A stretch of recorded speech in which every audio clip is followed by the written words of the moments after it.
Makinig ka, baka ang kwentong ito ay na-experience mo na rin.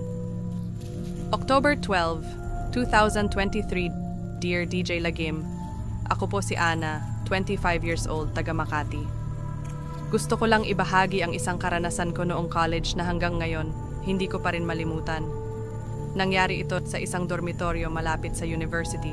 Dahil gipit, napilitan akong lumipat sa mas murang dorm. Medyo luma na, pero malinis at mura ang renta.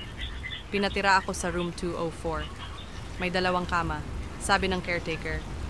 May kasama raw akong isa pang estudyante, pero gabi ang OJT niya, kaya bihira ko raw makita.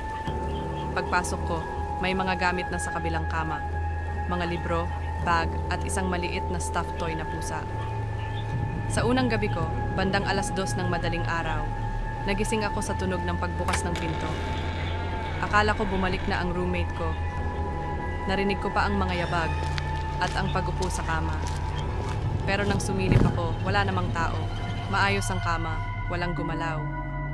Kinabukasan, tinanong ko ang caretaker. Sabi niya, wala pa raw yung roommate ko. Baka sa susunod na linggo pa dumating. Kinagabihan, nangyari ulit. Pagbukas ng pinto, yabag, tunog ng kama. Pero walang laman ang kabilang kama. Nagtanong ulit ako.